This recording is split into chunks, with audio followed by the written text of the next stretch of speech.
living and dead who did these things, we dedicate this program, The Dambusters, presented by the author himself, Paul Brickhill, dramatized by Morris West, an Australasian radio production.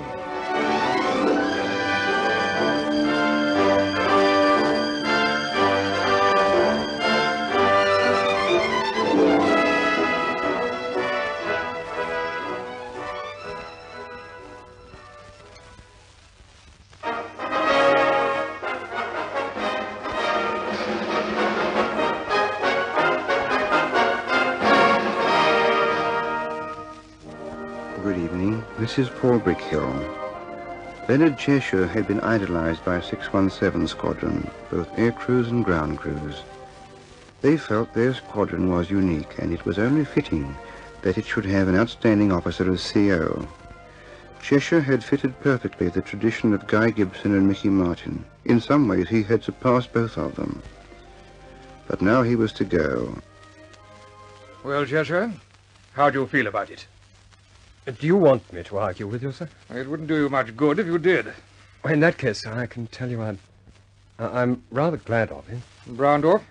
Oh, no, sir. I feel as though I could carry on for quite some time, but... Well, I know I'll be unsettled, rather lost when I leave the squadron. But still, deep down, I'm glad of it. I suppose I'm still a coward at heart. No, my dear chap, you're an honest man. And that's a rare thing in this crazy world. Would you like me to go now, sir? No. The tea's coming in a minute. We may as well stay and chat. Oh, thanks. I was just wondering what I'd do with myself. How's your wife, by the way? Very well. Is she pleased? Very. She may get sick of it once she has me home for a while. And how did the other boys take it? Shannon, McCarthy, and Munro.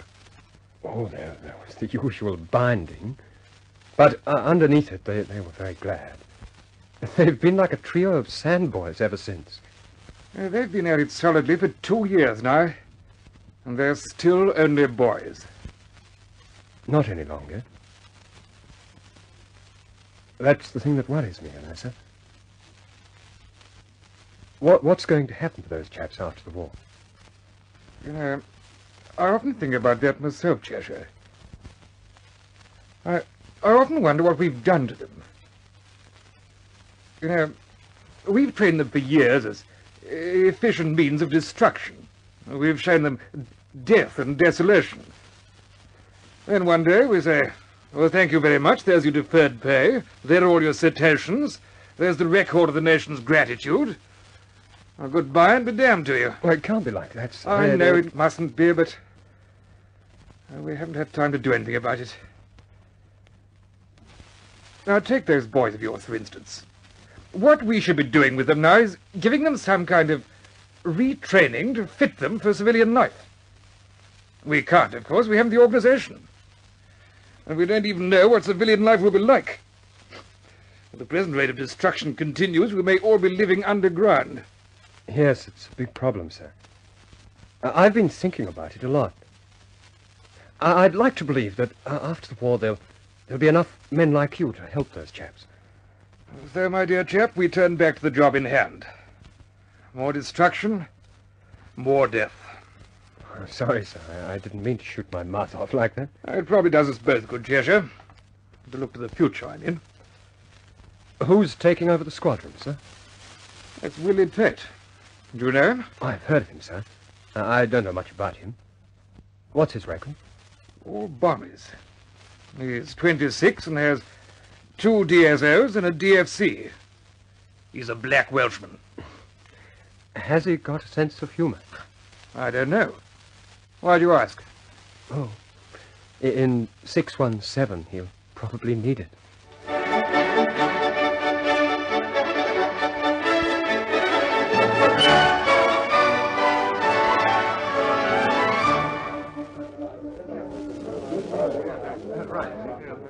I don't like this, boys. I don't like it one little bit. What don't you like? The new bloke, of course. Look at him up there at the bar. Looks like the original Rock of Ages. He's been propped up there at the bar for the last half hour. He hasn't said a word. Perhaps he doesn't want to talk. I'm not very sociable. Any time he's opened his mouth is to put his pipe in it. Give him a break, old boy. Perhaps he's just shy. Well, perhaps he doesn't like us. Perhaps he thinks we're a lot of roughnecks. Which we are. Which we are, I agree. He doesn't have to underline it in red ink, does he? I wonder what he's like in the air. The gongs say he's pretty good. Gongs. We've all got them. That doesn't mean a damn thing. Hello, Tate, old man. Do you mind if I join you? Why, no. Glad to have you. What are you drinking? A beer, thanks. Another beer, Stewart. I'll be moving off in a day or two. Don't think I'm hanging around, will you? No, I don't. It's rather nice to see a friendly face.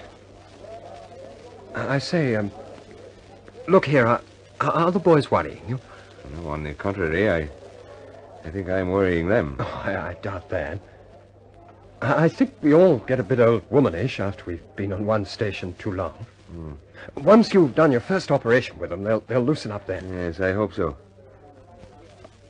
I say, give me a bit of advice. Oh, surely, if I can, yes. You know, I've brought two of my own boys with me, Cockshot and Iverson. Oh, Cockshot, yes. I've met them. They're good boys. I don't want to promote them over the 617 boys. Whom would you recommend for flight commander? Well, actually, I'd rather not recommend anyone. I tell you what, you tell me your own choice, and I'll give you a line on it. Well, I've thought of Falk. Falk? He's a good boy. You couldn't do better. Good. I'll put him up tomorrow. Now, tell me something about these tall boys of Wallis's. Well, they're designed for a specific job. Deep penetration with a transmitted earthquake shock. I see.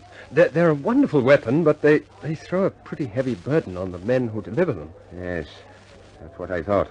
Also, they're so complicated to make that we can't waste them. Everyone's got to be on target, or at best, a very near miss. That throws it back on the marker. That's right. By the way, are you going to mark yourself? Naturally. I'm going to mark myself. Are you going to use the Mustang? I wanted to ask you about that. Well, I've found it tricky at first, but once you get used to it, there's nothing better for the job. The trouble is, of course, you're flying solo, and you've got to be everything rolled into one. Navigator, gunner, bomb aimer. Sounds quite an assignment. Oh, yes, it is. But not too big for a Welshman. Thanks. I'll take it up tomorrow and try and get used to it.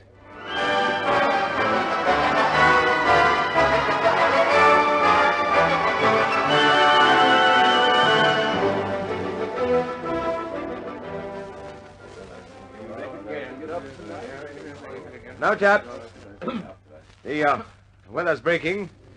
It looks as if we'll be on our way this afternoon. This is the first time we'll be flying together. I don't suppose you'll like that any more than I will. I don't know about that. However, I'll do the best I can to bring us home safely. Who's going to mark for us? I'll be marking in the Mustang. The Mustang. Ah, I see. Falk will be following with his Mosquito to see if he can bag some photographs.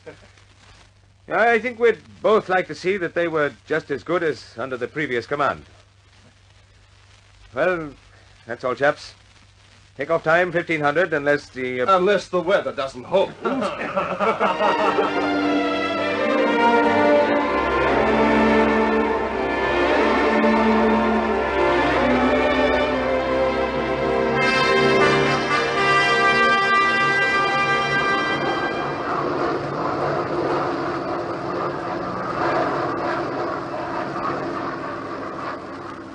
This is leader marker calling all aircraft. Leader marker calling all aircraft. I am approaching the target now. There are broken clouds and there is thick haze on the ground. Also, there's a lot of flak coming up.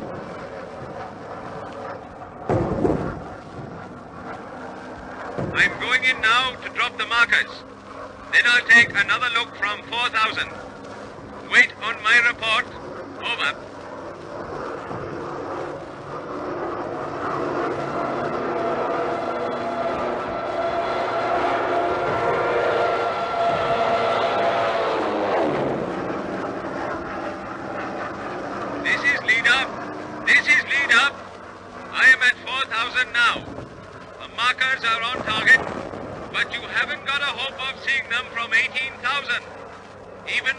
clear. You can hardly recognize them. Over. This is Kearns, leader. We're waiting on your bombing orders. Over. This is leader calling Kearns and all aircraft. These are your orders. I am going down to 1,000. Repeat, 1,000. I shall make a short circuit directly over the target. You will aim at me. Repeat, you will aim at me. Over. You crazy, Skipper. It's running suicide. You can't do what I say. Over. This is leader. You will do as you're told, Kearns. All other aircraft do the same. I shall be directly over target. Aim at me. Over.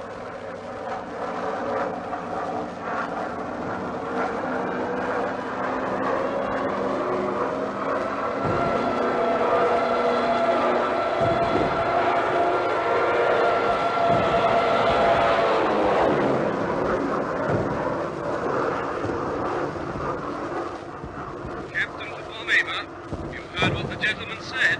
He's crazy as a coot, but we've got to do it. Aim at the Mustang. Can you see him? He's coming up now.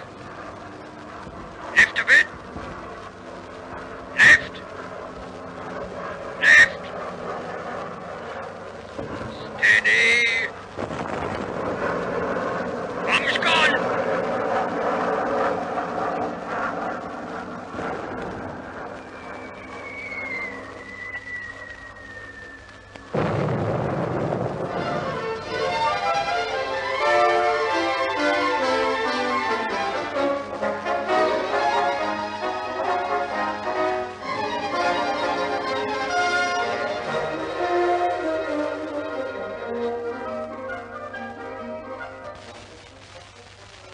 There you are, Skipper. Little beauties. 5 direct hits and half a dozen very near misses. I didn't believe it possible. Well, what's the latest on the casualties? 3 aircraft badly hit, but they're all home. 1 bomb jettisoned, 1 gunner killed by flak. Now, let me have his personal details. I'll write to his people. Now, come in. Oh, am I interrupting? Oh, no, it's all right. Come in. Oh, I won't stay, Skipper. The boys are all in the mess. They want to know if you'll come and have a beer. They figure... Oh, hell. I want to say you've earned it.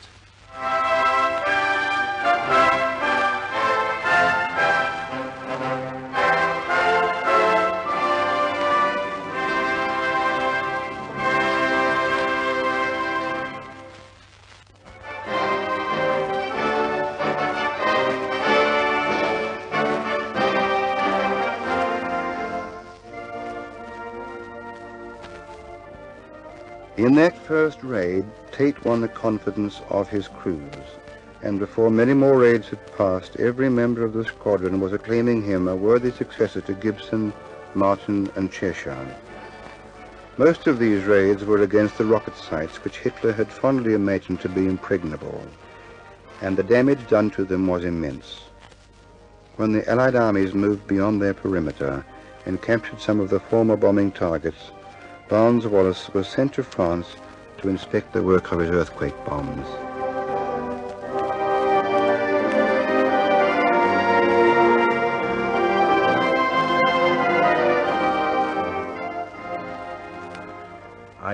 I tell you, Harris, it was utterly fantastic. I just couldn't believe the evidence of my own eyes. Look, Cochrane, I brought back some notes and some photographs. Now, this one is from Watton. Good grief. It's unbelievable. As you see, the bombs pierced directly through the roof and completely destroyed the installations inside. That was one of Cheshire's first jobs, wasn't it, Coggy? Yes, that's right. What's this one, Wallis? That? Oh, that's Bizarre. I remember that one very well. Caused us a lot of trouble. Nothing like the trouble you caused them, apparently. I calculated that big dome on top weighed nearly 10,000 tons. This is what happened to it. The dome was knocked completely off its foundations. The launching tunnels had all caved in.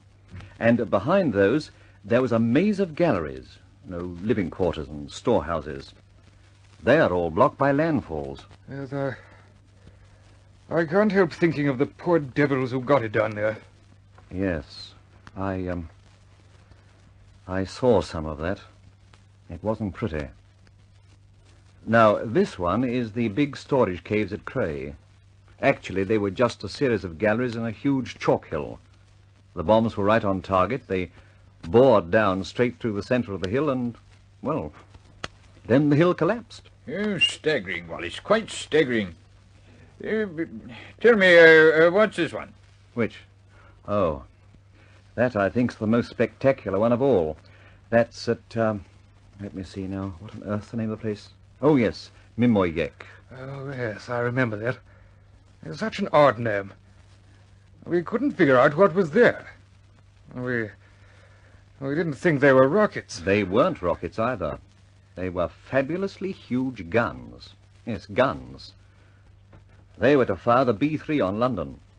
One of the engineers chappies told me that each of those guns could have delivered 600 tons of explosive a day on London.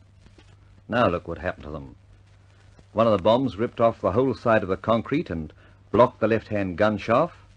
The right-hand shaft was completely collapsed by a near miss, and down further, right down, you can't see it on the photograph, it's about 500 feet down, there were 300 men living and working. 500 feet down. Think of that. And what happened to them? They're still there, my dear chap. They'll stay there till Judgment Day. Yeah. Do you want to see any more of those, Cogger? No, no thanks, not for the moment. I'll get some copies and study them. Yeah, good idea. Oh, I've got something to show you, Wallis. Oh, have you? Something interesting, I hope. Yeah, we think so. Oh? Well, what are these? Those are the new U-boat pens. Ah. Hamburg, Bremen, Imogen. What's the scale of these photographs? Oh, hundredths of an inch. That makes each of those pens about, say, 300 feet square, 70 feet high. That's near enough, I should think. Indications are that as a result of the destruction on the rocket sites, the Germans are pushing ahead to strengthen those pens. Do you think your tall boys could cope with them? Well, Look, I don't want an argument about this. I seem to have had too many arguments in my lifetime. The fact is that in spite of the good work they did, some of my tall boys actually broke up on the concrete. The rest of them seem to have done well enough. Well enough isn't really good enough, you know. These U-boat pens are much bigger than the rocket sites, so they'll need something bigger to deal with them. And, something about what size? About, 10-tonner. You know I've been suggesting a 10-tonner for some time now, and I believe the Lancaster has been developed enough to carry it to Germany. You're an obstinate blighter, Wallis. Oh, am I? Here, Mr. Wallis, I told you once that you could sell me a pink elephant. This time you sold me your 10-tonner. Oh. Oh. You know, Harris, this is the most satisfying day I've had for quite a long time.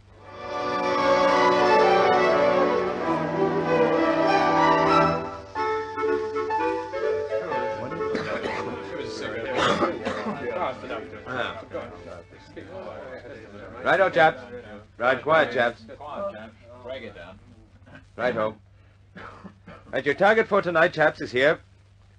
The U-boat pens at Brest. Happy days, brothers. Happy days. What's wrong with it? Have you seen the flak reports? Flak reports? Well, that's a pleasure in store for you. Tell 'em, Skipper, tell 'em. Righto, quiet, fellas. Well, it's fairly obvious that the Germans are on their last legs. And the U-boats represent the last offensive weapon left to them. It's the only way they've got of striking at the reinforcement convoys. So, they've switched their heaviest flak defenses to the place where the U-boats are housed and refitted.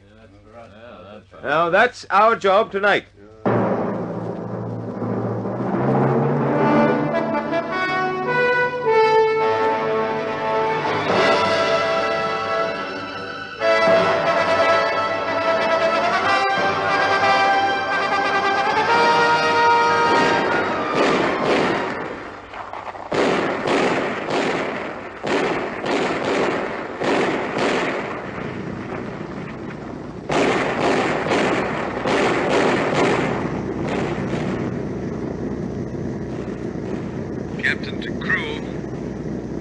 getting sticky.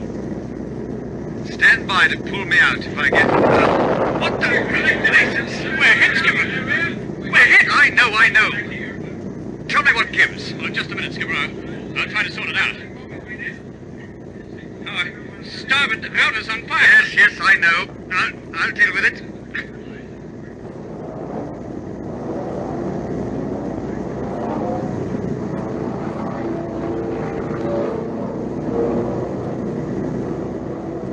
Last shell exploded in the Bombay. Navigator and Wappy are hit. They've lost their mast, Skipper. Get her down. Okay, going down.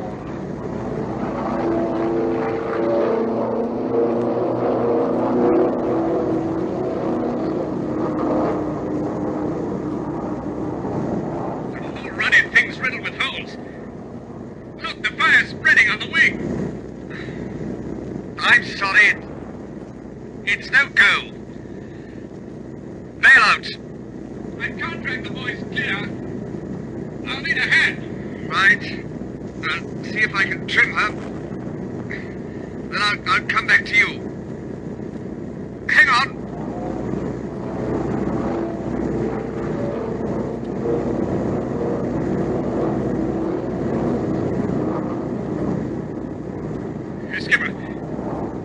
Jack, will you?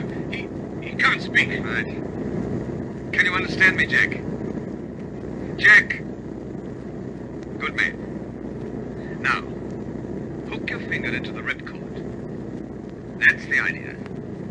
We'll just have to push you out. Okay? Right, laddie. Out you go. She's diving, Skipper, diving. Just a minute, I'll be right back.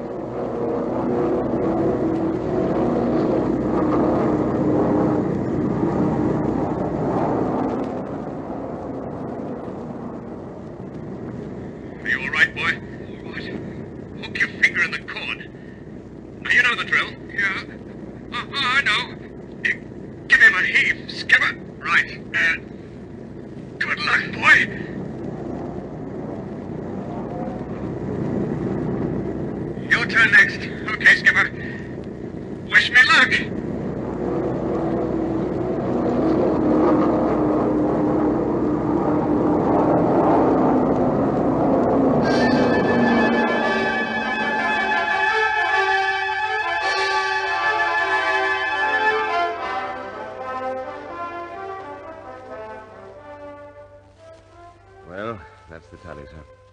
Cheney and 2 others are back. We lost 3. They were pretty badly wounded. They wouldn't last long in the North Sea. No, I suppose not. It was hard to assess the results, sir. There was so much smoke around. The results were eminently satisfactory, Ted. By the way, have you seen Cheshire? Yes, sir. He was in the mess, as a matter of fact. I understood you wanted him, so I brought him down with me. Oh, good. Well, send him in to me like a good chap, will you?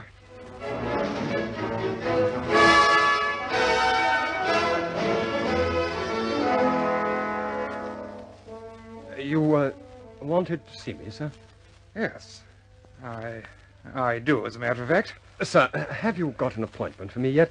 I'm getting awfully tired of waiting around. Well, I have one appointment for you. Unfortunately, it's of, a rather temporary nature. Temporary nature? Yes. Well, what is it, sir? On a day to be fixed, you're to go to Buckingham Palace. Is this some sort of a joke, sir? No, Cheshire. It isn't. I'm instructed to inform you that His Majesty has been pleased to confer on you the Victoria Cross. The VC, sir. But what have I done, sir? The citation's a very long one, Cheshire. It comments on the fact that the Victoria Cross is usually won in a moment of exalted heroism. In your case, it has been awarded for 4 years of conspicuous gallantry far beyond the call of duty. Would you like me to read the citation to you? Well, I don't think I could take that just now, sir. It's not me, you know. It isn't really fair that... Well, they're all the boys. I think that in your case, Cheshire, the boys would award it to you themselves. Now, would you like to stroll back to the mess and I'll make a formal announcement? Well, I'd rather you didn't do that, sir. Not just at the moment, anyway. Just as you like, of course. Would you mind telling me, why not? Well, the chaps took a hammering last night. It might be a little out of place. If you don't mind, Cheshire, I think we might leave that to the boys themselves.